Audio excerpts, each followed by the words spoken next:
Masih dari animator yang sama, yaitu Lore Minecraft Animation. Di sini diceritakan kisah cinta antara Fireboy and Water Girl yang anggaplah bernama Steve dan Kira. Steve dan Kira sendiri merupakan makhluk penghuni langit yang dimana mereka tidak bisa melakukan pengecasan sembarangan, karena jika mereka nekat ngecas maka akan terjadi hal seperti ini. Itu baru pegangan tangan doang loh. Kalau mereka ya kayak gitu ya hancur si Johnny cuy. Apa sih anjir, random amat. Ini aki-aki keluar dari Baham Naga apa coba maksudnya? Ternyata kakek satu ini bukanlah kakek-kakek biasa. Dia merupakan seorang dewa yang memberikan aturan bahwa Steve dan Kira tidak bisa bersatu untuk selama-lamanya. Namun Kira yang udah cinta mati terhadap Steve, dia memohon agar dirinya dapat melakukan pengecasan brutal bersama pujaan hatinya. Anjay, sampai ngemis-ngemis gak tuh? Baru ketemu 5 detik aja udah pengen pacaran. Emang ya yang namanya cinta itu kayak narkoba, bikin tolol. Kira yang pada saat itu otaknya masih ketinggalan di zaman purba, dia terus-menerus merequest kepada sang dewa agar dirinya dapat dipersatukan dengan Steve. Dewa yang lagi bad mood begitu mendengar rengekan Kira yang semakin menjadi-jadi, dia kemudian menghukum dua makhluk tersebut dengan diikat menggunakan rantai agar mereka tidak pergi kemana-mana. Steve dan Kira pun akhirnya turun ke bumi dengan kecepatan tinggi layaknya meteor hingga akhirnya mereka berhasil mendarat di bumi dengan selamat. Namun karena pindah map secara ilegal, skin mereka harus diriset kembali ke setelan pabrik. Di sana Steve yang sudah tersagne-sagne dengan Kira, dia langsung memberikan sekotak kue dan kalung emas yang gue juga nggak tahu dia dapat dari mana.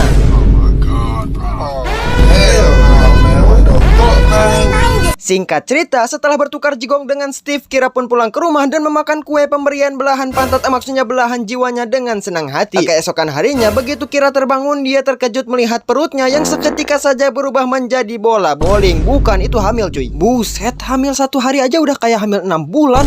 Mana hamilnya cuma gara-gara dicium lagi.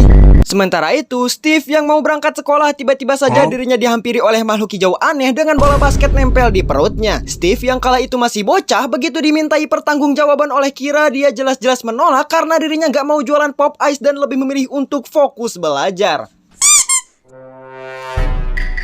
Anjay, apakah ini yang dimaksud fokus belajar? Emang dasar mau kondo bisanya cuma ngecas doang. Begitu melihat pacarnya jalan sama cewek lain, Kira yang sakit hati langsung melabrak Steve dan memberitahu betina barunya bahwa dia sedang mengandung bocil FF hasil hubungan gelap antara Steve dengan Kira. Begitu mendengar penjelasan Kira, Steve yang panik langsung menyangkal hal tersebut serta menambal cangkem Kira agar dirinya tidak berkata apa-apa di hadapan pacar barunya. Agar sifat setannya makin kelihatan, tak lupa dia juga melakukan klarifikasi kepada pacar barunya bahwa dia tidak pernah menghamili anak orang dan hanya cinta kepadanya seorang. Asik, mulut buaya emang beda suaranya. Dia ngumpulin uang bergerak ngehamilin anak orang. Di tengah kesedihan Kira muncullah 2 orang baik hati yang berniat menolongnya. Namun begitu melihat bola sepak tertanam di perutnya, seketika saja mereka langsung mengejek dan menertawai Kira. Anjir, manusia jahat mana coba yang ketawa lihat cewek hamil diterlantarkan. Bola sepak.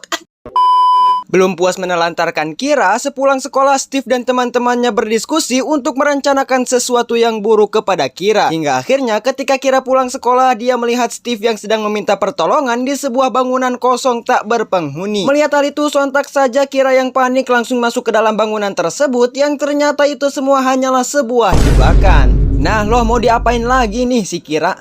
Ya kali udah hamil mau dihamilin lagi. Yang asalnya sebesar bola sepak jadi sebesar bola yoga, kan gak lucu.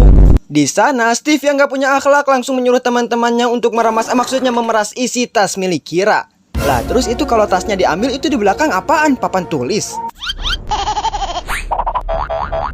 Sebesar-besarnya uang saku teman-teman gue, perasaan gak pernah tuh ada yang bawa emas batangan ke sekolah. Emang agak lain animasi satu ini. Kira yang kala itu udah capek dengan keadaannya, untuk terakhir kalinya dia memohon kepada Steve agar bertanggung jawab atas bocil FF yang ada di lambungnya. Namun lagi-lagi Steve mengelak bahwa bayi yang dikandungnya bukanlah milik Steve. Hal ini tentu saja membuat Kira kesal dan melayangkan bogem mentahnya agar otak yang ada di kepala Steve segera beroperasi dengan baik. Tak terima kepalanya ditoel, Steve langsung membanting Kira yang membuat kalung pemberiannya hancur terbelah menjadi 2. Hal ini tentu saja membuat Kira sedih, namun beda halnya dengan Steve yang memiliki hati sekeras obsidian. Dia justru menginjak tangan Kira dan meninggalkan Kira begitu saja. Ketika Steve pergi meninggalkan Kira, secara tidak sengaja dia menabrak lemari tak kasat mata yang siap merubahnya menjadi ayam geprek. Bukannya dibiarin tewas agar film cepat selesai, Kira malah menyelamatkan Steve dan merelakan dirinya untuk dijadikan Kira geprek. Teman-temannya yang panik melihat Kira kegencet, dengan cepat mereka memberikan bantuan untuk menyelamatkan nyawa Kira.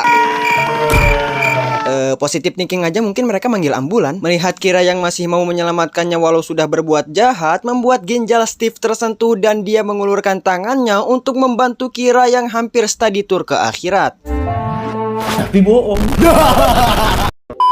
Namun untungnya di detik-detik terakhir Kira tiba-tiba saja muncul seekor zombie yang gue juga nggak tahu dia mau ngapain. Begitu melihat Kira yang lagi main kuda-kudaan bersama lemari, sontak saja zombie langsung menolongnya dan membawa Kira ke puskesmas terdekat. Sesampainya di sana perut Kira disetrika, bukan cuy, perut Kira diperiksa apakah jabang bayi yang ada di perutnya masih utuh ataukah sudah menjadi Namun begitu terkejutnya dokter begitu mengetahui isi perut Kira bukanlah bayi, melainkan seonggok kue yang terbuat dari baja dan tidak dapat dicerna oleh asam lambung Kira. Buset, bentuk kue sama bentuk perut kok beda. Harusnya yang nampak tuh bentuknya kotak gitu kan. Kecuali Kira makan bola sepak beneran. Dokter pun menyuntikkan cairan ajaibnya yang dapat membuat perut Kira kembali seperti semula. Begitu Kira terbangun, dirinya bertemu sesosok bocil zombie yang sudah menyelamatkan nyawanya. Dan dari situlah Kira memunculkan rasa maksudnya rasa cintanya kepada zombie. Keesokan harinya, Kira yang baru pulang sekolah menunggu seseorang untuk pulang bersama. Ya, siapa lagi kalau bukan zombie? Namun tiba-tiba saja Steve begitu melihat Kira yang sudah melenyapkan bola basket dari perutnya, dengan gak tahu diri, dia meminta balikan kepada Kira agar menjadi kekasihnya. Namun Kira yang sudah sakit hati, jelas-jelas dia mencium Steve dengan kepalan tangan karena dirinya sudah memiliki pengganti yang mencintainya dengan hati, bukan dengan Johnny. Cerita pun diakhiri dengan Kira yang akhirnya menjadi batok charger bagi zombie, sementara Steve Mokondo yang harus kembali merasakan ciuman kepalan tangan dari pacarnya. Kini dia tidak memiliki siapa-siapa lagi karena diputusi oleh dua betina sekaligus. Pada dasarnya cinta itu buta karena dia menyatukan dua jiwa berbeda namun dengan perasaan yang sama. Jangan cari pasangan yang sempurna, carilah pasangan yang dapat membuat dunia menjadi serasa milik berdua. Jika seseorang memperlakukanmu secara sia-sia, kemudian dia kembali dan berharap dengan perasaan yang sama, katakan padanya maaf, tapi cinta ini sudah kadaluarsa.